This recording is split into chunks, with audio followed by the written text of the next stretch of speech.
Boa noite, ministra. Ao microfone. Boa noite, bom vê-los. Boa noite, Sara. Boa noite, Florestan, Tereza, Miola. Muito bom. Boa noite, ministra. Bem-vinda. Boa noite, ministra. Bem-vinda. Salve, Gleisi. Um abraço, querida. Bom te ver. Ministra, a senhora chega aqui no nosso painel no dia que Trump e Lula ocuparam parte aí do noticiário, e eu gostaria de repercutir a fala do presidente dos Estados Unidos e a reação também do presidente do Brasil. A senhora ficou surpresa, como Lula, com a falta, né, de conhecimento do Donald Trump, que disse lá na França que no Brasil Bolsonaro Júnior tinha sido preso por estar na frente das pesquisas.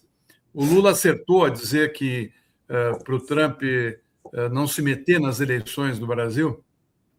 Com certeza acertou, né? Aqui quem tem que se meter, quem tem que falar somos nós, é o povo brasileiro, são os candidatos, são os representantes, os líderes políticos daqui.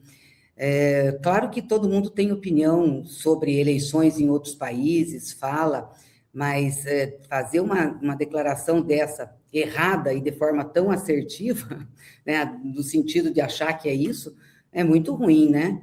Uma coisa é o respeito que a gente tem com os países, a relação comercial que nós mantemos, a outra coisa é a ingerência. Isso nós não podemos aceitar. Nossa soberania tem que ser resguardada, tem que ser defendida. E o presidente Lula tem feito isso com muita altivez, com muita firmeza, sem deixar de fazer negociações, sem deixar de ver os interesses do Brasil, mas sem se submeter também a qualquer ingerência aqui dentro. E eu acho que é uma preocupação que nós temos que ter com as eleições, sim. Nós não podemos permitir isso, nem por manifestações políticas contundentes nesse sentido, mas, sobretudo, por intervenções outras, né? Seja de plataformas, seja de fake news, para tentar conduzir o processo eleitoral aqui dentro. Tereza? Ô, ministra, a gente sabe que o presidente reagiu com altivez, como você disse, à declaração do Trump de que o Brasil está ficando um país complicado e essas afirmações equivocadas sobre o que houve com o Eduardo Bolsonaro, né? Nem aqui está e não foi preso, foi condenado exatamente pelo crime de lesa pátria, etc. Mas o Trump revelou que ele e o Lula conversaram muito, mas nós não tivemos informações pelo governo brasileiro e do Trump apenas a informação de que ele e o Lula conversaram sobre o nosso contencioso, né? Que é a classificação daquelas duas organizações criminosas como terroristas, a ameaça de novo tarifaço dentro daquela investigação da seção 301 e tal, e a questão do PIX, toda essa questão aqui, essas questões que estão em curso e podem se transformar em novas sanções contra o Brasil. Você deixou o governo, mas a gente sabe o quanto você é uma interlocutora importante para o presidente Lula. Você sabe que alguma coisa do que eles conversaram parece, assim, eu fico com a impressão de que essas conversas não foram boas pelo tom que o presidente Lula usou. Ô, Tereza, eu tenho que te dizer que eu não sei, viu? Sabe por quê? Eu estou mergulhada aqui no processo do Paraná. Então, eu estou muito com foco aqui. Conversei rapidamente com o presidente, não sobre isso, mas sobre o quadro eleitoral, sobre as questões. Então, eu não sei te dizer, de fato, o que aconteceu, qual foi a conversa que eles tiveram. Acho que tem que ver com o pessoal aí que está focado em Brasília. Então, eu vou fazer outra, tá, Florestan? Porque essa não valeu. Faz outra. Então, tá, falando do Paraná, eu acho que, sabe, a sua situação, assim, o quadro eleitoral que você enfrenta no Paraná é dos mais complicados para um quadro do campo da esquerda, do campo governista. Porque aí tem um governo, tem um governador no cargo, que é bem avaliado, é de extrema-direita, tem dois herdeiros da Lava Jato, dois herdeiros no mau sentido, né? Você está aí o Sérgio Moro e o Deltan, e um Estado com muitos problemas econômicos, sociais, criminalidade, outros mais. Você e o candidato a governador, você como candidato ao Senado e o candidato a governador, Requião Filho, tem um diagnóstico e uma proposta para esse Paraná que saiu tanto da curva da democracia brasileira?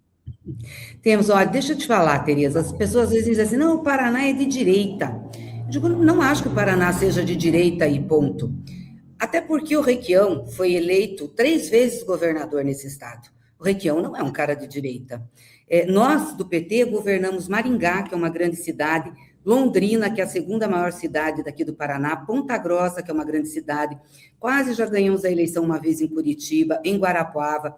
Eu acho que nós tivemos uma conjuntura em que os ataques foram muito fortes contra nós, contra a democracia, no momento em que a gente tinha pouca disposição para as pessoas nos ouvirem, porque não tinha nem espaço para falar. Vamos lembrar aqui que, na época em que o Lula estava sendo perseguido, ninguém dava espaço para a gente falar. Aliás, todo mundo dizia assim, vocês morreram, o PT morreu, Só o Lula nós, morreu. né? Só Não, nós. vocês, claro, desculpa, ia fazer...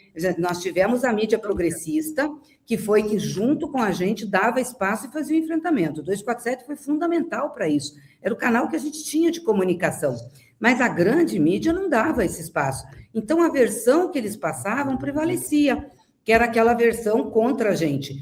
E isso ficou incrustado, né? E a Lava Jato foi aqui, o Sérgio Moro, Deltan Dallagnol, o presidente foi preso aqui. Então, toda a demonização que fizeram contra a gente aqui foi muito forte. E nós enfrentamos isso. E conseguimos sair disso mostrando a verdade, os fatos, e o Lula se elegeu presidente de novo. E nós aqui, mesmo com essa dificuldade, nas últimas eleições, fizemos 5 deputados federais, 7 deputados estaduais, o Requião foi bem votado para governador. Então, eu acho que a gente tem que conversar com o Estado. O Estado não é um Estado de direita, é um Estado que tem conversação. E o Paraná precisa ter esse diálogo com a gente, porque é um Estado que é importante para a federação, é um Estado que produz muita riqueza, é um Estado que tem uma gente muito trabalhadora, mas é um Estado que está mal posicionado no plano nacional. O Paraná não tem protagonismo político. Pega o Senado hoje do Paraná. Sérgio Moro, o que ele fez e o que ele representa o Estado? Primeiro que ele queria ser candidato por São Paulo, né, Tereza? Ele não queria ser candidato aqui. Como foi espinafrado de lá, não deram condição para ele, ele veio ser candidato aqui. E ganhou porque, eu sempre digo, o governo de plantão do Ratinho foi condescendente e deixou ele ganhar. Mas ele trouxe o quê para o Paraná? Ele fez o quê de articulação? Ele se posicionou como? Ele é uma pessoa de uma nota só. Quero derrotar o Lula, tem que derrotar o PT. Nós aqui, o programa de governo dele é esse, tá? Toda vez que ele fala, é esse o programa de governo. Quer dizer, então, eu acho que a gente está entrando agora numa situação em que há uma abertura de conversa, de diálogo e de disputa da opinião no Estado. E eu acho isso muito importante. Falar com as pessoas, esclarecer tudo o que houve, esclarecer o que nós estamos fazendo, o que o governo Lula representou para esse Estado, os investimentos que nós temos, as coisas que nós trouxemos. Nunca teve tantas entregas como nós estamos tendo agora em vários programas sociais. Então, eu quero te dizer, Tereza, é um quadro, sim, difícil de disputa, claro, mas é disputável. E eu tenho andado muito Estado, tenho conversado com muita gente e sinto que há muita abertura para que a gente faça esse diálogo. Eu acho que a gente não pode dar de barato que, é uma situação dessas, então é difícil. Não. E eu acho também na vida da gente nunca as coisas foram fáceis, né? Então sempre foram desafiadoras e difíceis. A gente tem que ir à luta. Então, eu quero te dizer que estou animada com esse quadro, a gente tem condições de reverter isso, tem condições de ter um posicionamento melhor do Paraná e do Paraná ter um protagonismo político também no cenário nacional. Miola? Obrigado. Gleisi, boa noite mais uma vez. Gleisi, a eleição desse ano para o Senado são 54 vagas das 81. Das 27 remanescentes, segundo as informações da SRI ainda no ano passado, a oposição, sobretudo a oposição bolsonarista, fica com uma maioria de 16. O governo tem sua base 9 e 2 independentes. Agora, desses 54, uma das vagas que tu estás disputando, 30 são da base do governo. Eu te questiono se os episódios, o escândalo master que atinge, sobretudo, a direita e a extrema-direita bolsonarista, e os ataques do governo dos Estados Unidos à soberania do nosso país, pode reconfigurar em favor do governo esta eleição para o Senado? Eu acredito que sim, Miola. Eu acho que isso tem um efeito importante aí na opinião das pessoas, no voto, na visão do que está acontecendo na política. E tem também o próprio governo, né, com as suas ações, porque como a gente pegou o país muito destruído, uma situação muito difícil, e eu acho que a gente não fez esse debate lá atrás, quando a gente tinha que fazer, inclusive de denunciar a situação que nós pegamos, a gente passou esses 3 anos e meio, reconstruindo as coisas, formulando, fazendo programa. E agora a gente começa a ver as entregas reais para a população. O que de fato está acontecendo? Como é que a gente está revitalizando os programas, os projetos? Como é que a gente está fazendo as entregas? Eu estive hoje aqui no Paraná com a ministra Margarete Menezes. Nós fomos para Paranaguá, que é o berço do Paraná, uma das cidades mais antigas do Brasil, lindíssima, onde nós temos o porto, mas é uma cidade histórica, e fomos lá falar e fazer entregas sobre programas e projetos da cultura, do IFAM, pontos de cultura, muita coisa sendo feita. Ela teve também no município de Colombo. Na saúde, são muitas coisas e muitas entregas. Os investimentos em hospitais, aqui, eu estou falando aqui porque eu estou vendo a realidade, mas isso é do Brasil, em termos de equipamentos hospitalares, de repasse de recursos, é muito grande, de carretas da saúde. Então, essa parte também tem um efeito importante, viu, gente? Acho que é importante a gente focar nisso. A recuperação do presidente Lula, a gente já estava, antes dessas questões aí do Vorcaro, do Master com a extrema-direita, a gente já estava vendo nas nossas pesquisas que o presidente estava se recuperando e que o governo estava se recuperando. E tinha muito dessas questões efetivas, de entrega na vida das pessoas, de reestruturação no sistema de saúde, da assistência social, da educação, né, do fortalecimento das nossas universidades federais, dos investimentos do PAC em infraestrutura, que começam a aparecer agora, porque é difícil você reconstruir, reorganizar os programas e fazer acontecer. Uma obra não se faz em um ano, demora 2 anos, às vezes mais, até tirar do papel. Então, eu acho que esse é um elemento importante, que a gente tem que ter muita clareza que essa recuperação, essa posição do presidente, ela tem a ver também com isso, com os resultados do governo dele. Ele sempre falava, a gente está plantando e vai colher. A outra coisa, e aí afeta a extrema-direita e tira esse discurso deles, de que são alternativa, são o novo, são não sei o quê, é exatamente essas práticas, né? É o que nós estamos vendo, que aconteceu com o Flávio Bolsonaro, com o Vorcaro, as velhas práticas, né, que eles têm de buscar recursos, de se financiar, de fazer falcatruas, que é o que eles fizeram, e do Eduardo, que, aliás, está sendo financiado também, o que tudo indica, por esse dinheiro, que foi enviado aos Estados Unidos e que não era só para o filme do papai, né? Era também para financiar a operação do Eduardo lá, contra o Brasil. Então, o povo brasileiro começa a ver, diz, mas que gente é essa? Como é que esse pessoal aí é antissistema? Como é que esse pessoal está dizendo que pode ser alternativa se eles estão fazendo tudo isso? Ou seja, se envolvendo com bandidos, se envolvendo com essa situação e ainda contra o Brasil por um interesse deles pessoal, familiar e político. Então, eu acredito, sim, que a junção dessas coisas está dando muita base, muita sustentação para que a gente faça o debate com a população e mostre a mentira que essa gente é, a farsa que eles são, né? Sempre foram e sempre tiveram a mentira como arma da disputa política. Muito bom.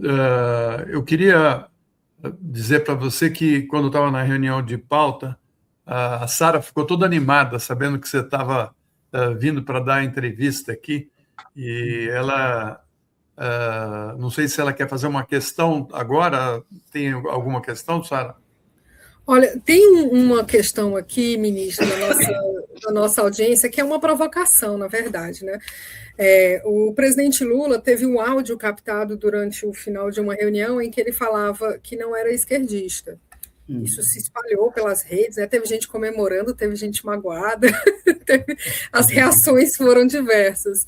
E aí, assim, me parece que ele falava sobre a postura dele enquanto presidente, né? Mas, enfim, foi uma polêmica. E aí estão perguntando aqui, mas Gleisi Hoffmann é de esquerda? Ela se considera de esquerda? ela vai fazer uma gestão de esquerda, um trabalho atuante na esquerda? Olha, Sara, eu acho que mais que o conceito é a prática que a gente tem e o resultado das coisas que a gente faz, que demonstram não o campo ideológico, mas a preocupação que você tem com a maioria do povo brasileiro. Se defender trabalhador, defender o salário mínimo real, se defender a inclusão social, se defender o desenvolvimento nacional com sustentabilidade, se desenvolver, se defender as nossas estatais, é ser de esquerda, então eu sou de esquerda, e acho que o Lula também. O problema é que, às vezes, as pessoas colocam esses conceitos apenas para fazer um distanciamento, entendeu? E assustar. Não, de esquerda é quem come criancinha, mata, bota num paredão, faz a revolução, faz... Não sei... Eu acho que a gente tem que mostrar para a população o seguinte, quem é que está do lado do povo? Nós nascemos, e o PT nasceu para isso, nasceu como um partido para defender o povo trabalhador. Isso ninguém pode ter dúvida nas nossas atitudes, nos nossos atos, naquilo que a gente faz. E o Lula sempre teve coerência e lealdade com o povo trabalhador brasileiro. Às vezes a gente não pode fazer tudo, porque, infelizmente, não está sozinho nesse campo político, né? A gente está num monte de discussão, de disputa. E vamos combinar que nós que defendemos os trabalhadores, que temos um governo popular, somos muito novinhos em termos de história do Brasil. Esse país tem mais de 500 anos. Quem sempre governou o Brasil foi o pessoal da direita, foi o pessoal da elite, não foi o povo trabalhador. Nós conseguimos quebrar isso. Getúlio quebrou um pouco, nós conseguimos quebrar. Então, assim, eu acho que nós temos que mostrar o seguinte, o que é o conteúdo que nos motiva e que nos faz a luta? E é exatamente aquilo que nos motivou lá na década de 80, né, a tantas pessoas a fundar o PT, um partido para representar a classe trabalhadora, que é a imensa maioria do povo brasileiro. Ministra, eu estou com essa mania de te chamar de ministra, né? Acho que vai ser sempre ministra para mim, mas vamos lá.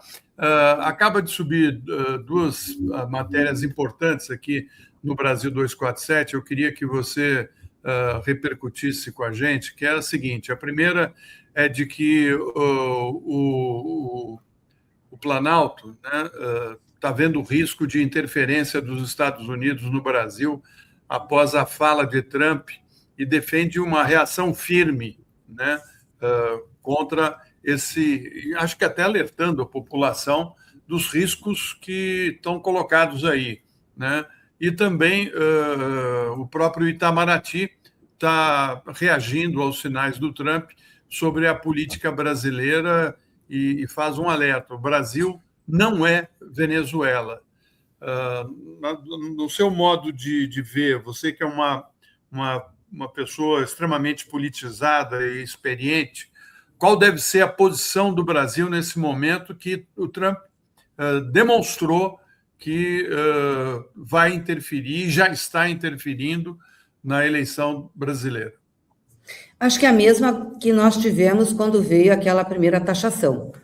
Ou seja, nós não admitimos aquele tom de conversa, aquele tom que o Trump usou conosco, que fez e que ia taxar, que nós tínhamos soberania, que nós íamos defender e que nós íamos ter reciprocidade. Mas podíamos sentar à mesa para conversar. Na questão política, a mesma coisa, nós não podemos permitir isso, nós vamos enfrentar, vamos denunciar, vamos ganhar com o povo. Quem decide a eleição aqui dentro é o povo brasileiro, e nós queremos que decida-se a eleição pela verdade, pelo que realmente a gente tem na realidade do Brasil, e como a gente está atuando. Então, acho que nós temos que enfrentar, isso vai ser um debate político, vai ser um enfrentamento político, acho que o presidente Lula tem sido muito bom nesse sentido, e tenho certeza, tem autoridade nacional e internacional para fazer essa defesa e esse enfrentamento. Quer dizer que esse alerta tem que ser feito para boa parte dos países que são ali próximos ao Brasil tomar conhecimento do que pode ocorrer na eleição do Brasil, que é o principal país da América Latina, né? Eu acho que a gente não tem primeiro que ter uma situação de medo, de temor, de dizer, meu Deus, vão interferir aqui. Eles podem muito, mas não podem tudo, não. Vão interferir como? Com as plataformas que eles já tentaram, já fizeram? De que forma eles vão intervir? Vão descer com o exército americano para o Brasil? Então, eu acho que a gente tem que ter muita tranquilidade e muita firmeza nessa situação e enfrentar. Dizer, olha, estão tentando, vão querer, mas não, aqui não vai acontecer, não. E não entrar em estado de pânico, de nada, mas defender muito a nossa autonomia, a nossa soberania política, inclusive, de que nós decidimos o nosso destino. Tereza? Ministra, nesse momento, falar um pouquinho da eleição, tentar explorar o seu olhar sobre o quadro eleitoral que vem aí. Nesse momento, a gente está vendo o presidente Lula numa posição cada vez mais favorável, largando uma distância cada vez maior em relação a Flávio Bolsonaro, e, por sua vez, parece ter entrado numa situação, sabe, de irrecuperável, né? Parece muito complicado ele recuperar o que já teve, com tantas revelações acontecendo, caro, dinheiro, essa coisa toda e tal. E, por outro lado, os outros candidatos da direita também, né, não tiveram nenhum desempenho, o Ronaldo Caiado, Zema e tal, e tal. Como é que você está olhando esse quadro? Você acha que o presidente pode ganhar no primeiro turno? Você acha que a direita pode desistir do Flávio, a extrema-direita pode desistir do Flávio Bolsonaro e inventar alguma coisa? Ou vamos assim, com enorme chance do presidente ganhar no primeiro turno? Olha, eu não sei fazer, é difícil fazer uma avaliação agora, né? Porque a pesquisa é um retrato do momento e também você fazer uma projeção. Eu tenho certeza que o presidente Lula vai ganhar essa eleição, por tudo aquilo que eu falei aqui, pelas entregas do governo, pela relação com o povo, pelo que significa isso, pela estabilidade do país, e claro, essas questões aí também ajudam. Mas eu nunca achei, e não acho, e continuo não achando que vai ser uma disputa fácil. Acho que vai ser uma disputa grande, nós vamos ter que batalhar bastante, falar com o povo brasileiro, mostrar as coisas, porque essa gente sempre usou da mentira, sempre usou da artimanha, foi assim que eles chegaram até aqui. E vão continuar usando, e vão tentar fazer mais balbúrdias no processo eleitoral. Mas eu acho que a gente tem que ter confiança naquilo que a gente fez, no que nós representamos para o povo, no projeto que nós temos e no que são resultados dos nossos governos. E na liderança do presidente Lula, não tenho dúvidas disso. E com Flávio Bolsonaro, você acha que é com ele que a extrema-direita vai até o fim? Aí não sei, Tereza. Aí isso é um problema deles, né? Eles têm os problemas lá para o Matheus que embale.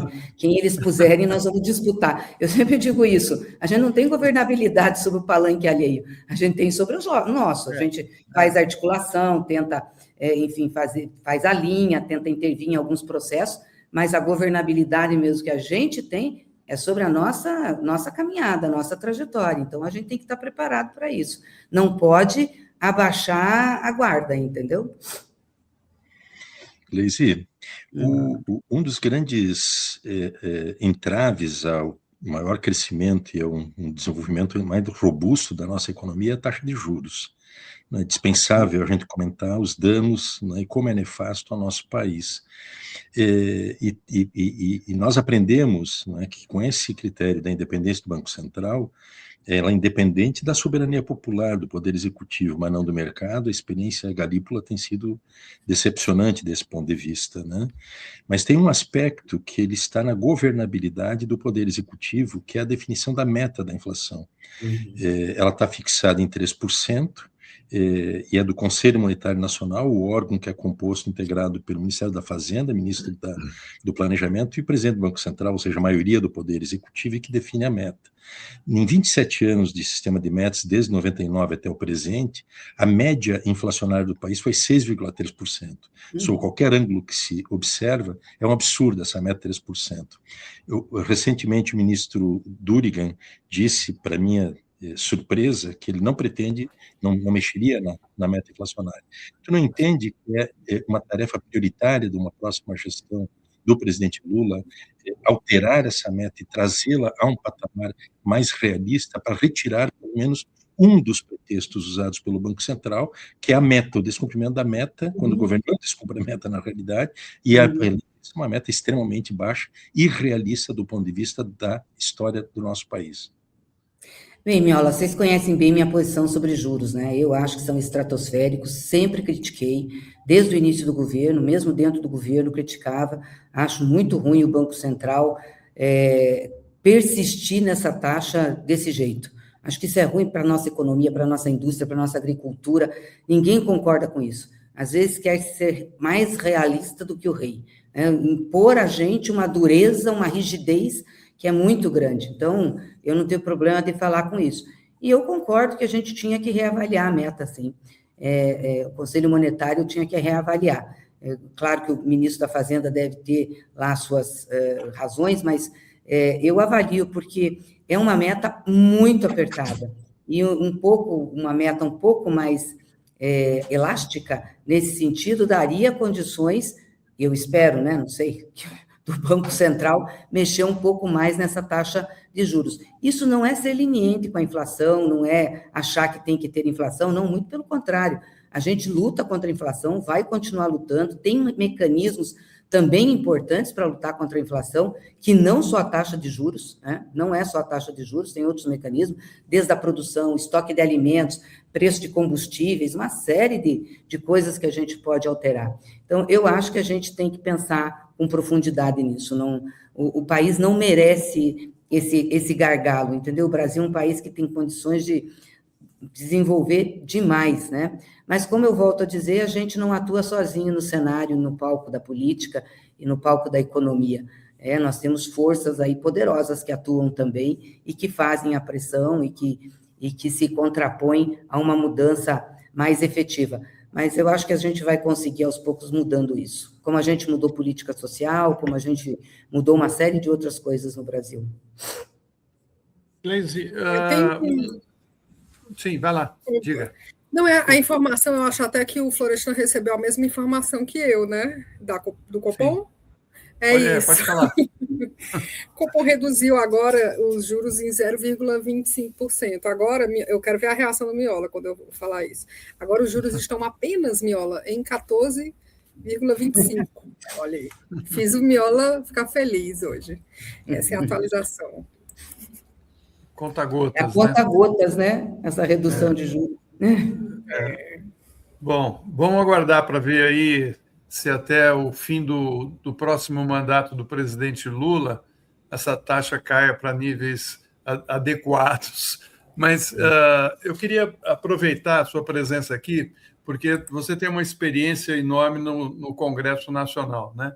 E a gente, talvez, na minha maneira de ver, tem hoje, acho que talvez o pior parlamento da história do Brasil. Eu nunca imaginei, e acho que nem a Tereza, que passou a vida dela ali em Brasília acompanhando o Congresso Nacional, ver um dia um Congresso tão pouco voltado para as questões importantes do país e como também as condutas foram se modificando e a maneira agressiva como os parlamentares se tratam, a falta de educação e de projetos, e mais do que isso, né, como eles avançaram no orçamento do país, se apoderaram desse orçamento e como eles também estabelecem relações nada republicanas com personagens como o Vorcaro. E eu fiquei pensando aqui a maneira como que a mídia corporativa conseguiu, durante anos, em cima de assim, manchetes espetaculosas, sempre na área da política, colocando fulano de tal do PT, fulano de tal do PT, do PT, do PT. Lembram-se disso. Hoje, são personagens que fizeram e tiveram relações muito profundas com o Vorcaro e receberam dinheiros poupudos, nada pequeno, tudo muito grande, tudo na casa dos 100 milhões para cima. O Ciro Nogueira, por exemplo, ele é senador, mas as matérias não falam, senador do PP, né? Não, também do Hugo Mota, que viajou junto com o Ciro Nogueira para Lisboa, num avião do Vorcaro, e ficou hospedado com tudo pago pelo próprio Vorcaro, também, quando se dá notícia, não falam, né? O Hugo Mota, do Republicanos, né? Como é que a gente vai mudar esse quadro dentro do Congresso Nacional?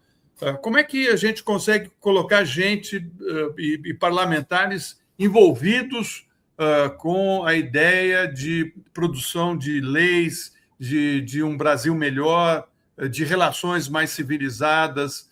Você acredita que nessa eleição, além de eleger o presidente, nós vamos conseguir, os progressistas, os democratas, eleger uma bancada melhor do que nós tivemos nessa que está se encerrando? Eu espero, Florestan, estamos fazendo todo o esforço para isso, né? Nas candidaturas ao Senado, nas candidaturas de deputados federais, deputados estaduais, a gente tem cuidado muito disso, das nossas chapas, não só do PT, mas de outros partidos do campo progressista, democrático, né, para ter uma bancada mais forte no Congresso Nacional. É que a política tradicional sempre foi hostil ao PT. O PT sempre foi uma coisa fora do ninho, uma coisa diferente na política nacional. E também sempre a elite, né, nesse sentido dessa elite dominadora, também sempre foi hostil ao PT. O PT assustou muito essas elites, assustou muito essa política tradicional. Porque, veja, ele é um partido muito jovem, né, do ponto de vista da história. Ele foi fundado em 80, e nós já chegamos pela 5ª vez à presidência da República. Isso não tem paralelo na história democrática brasileira. Lula se elegeu 3 vezes presidente.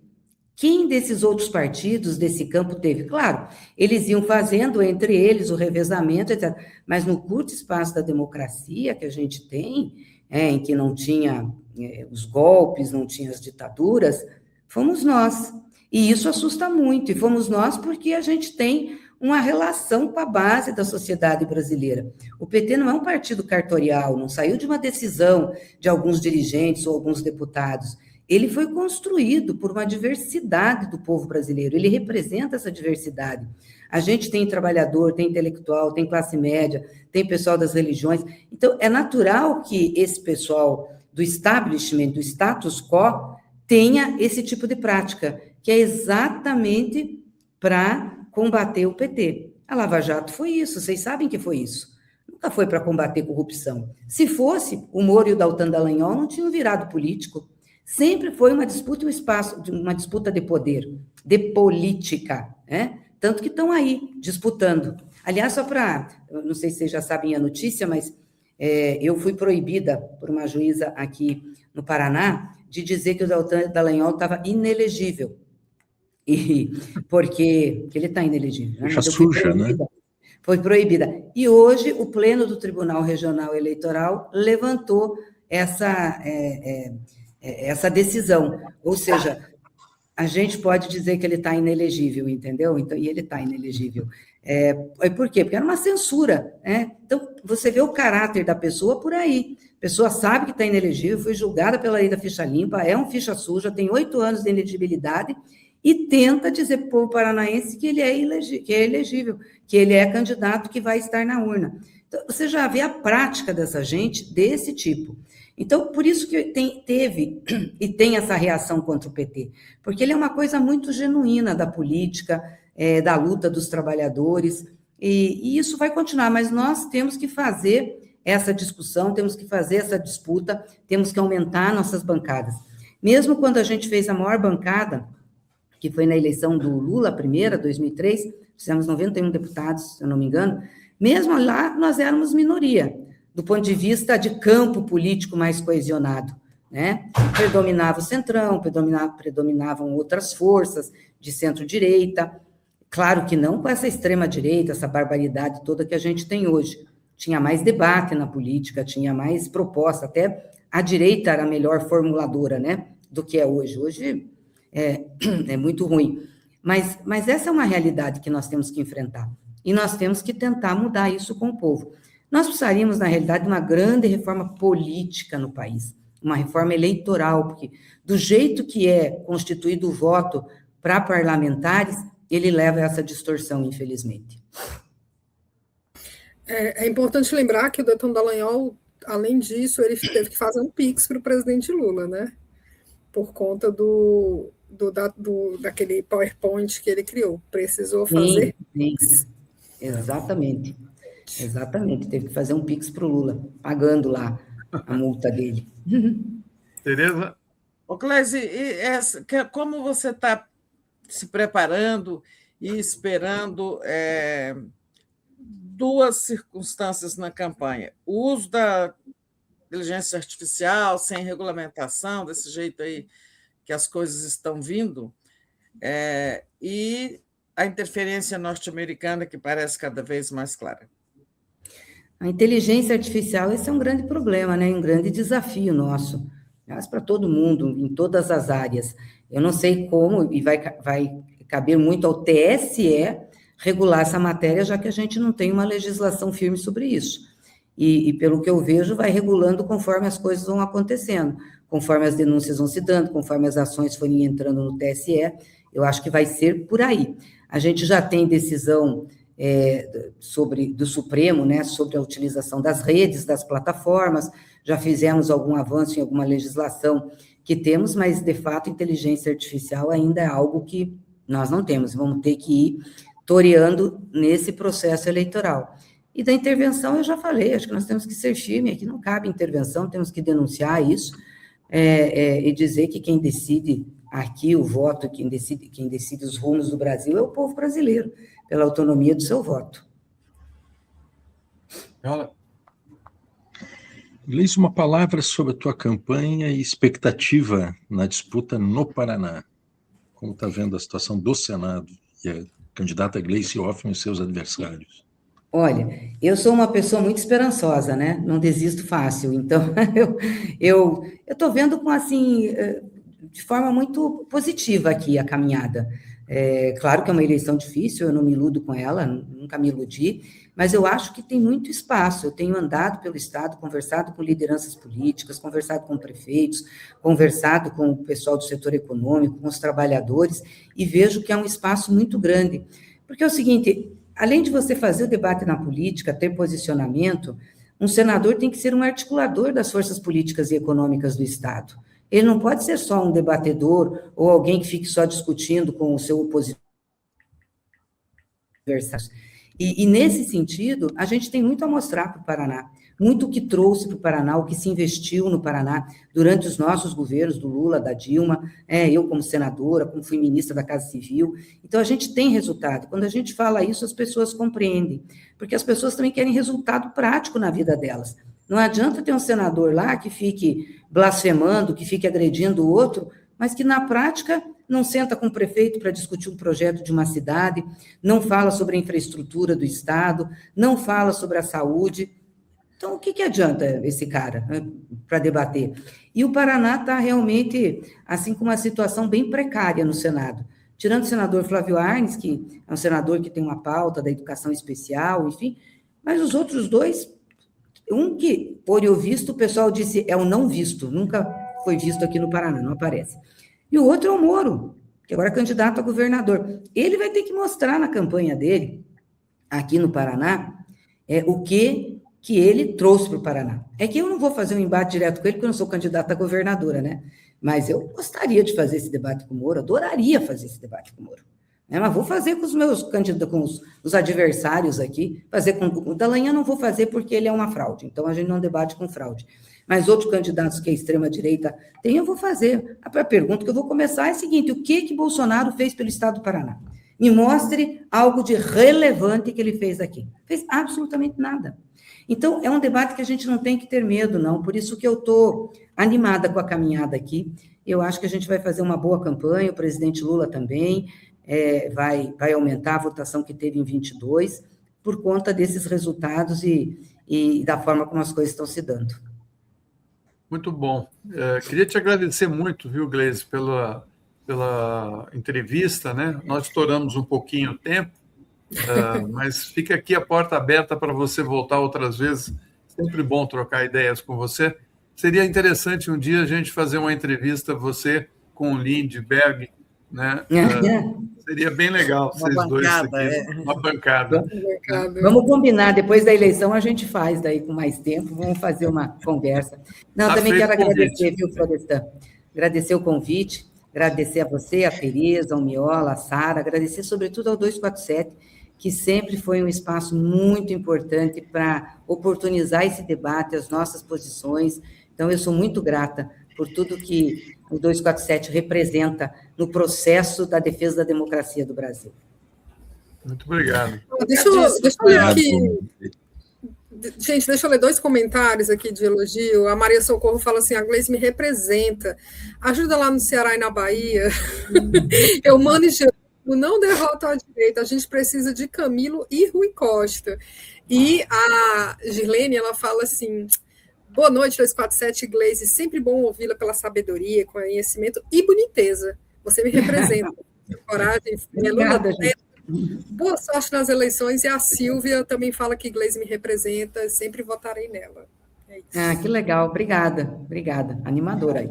Obrigada mesmo. Um abraço para vocês. Um abraço. Boa noite. Tchau, tchau.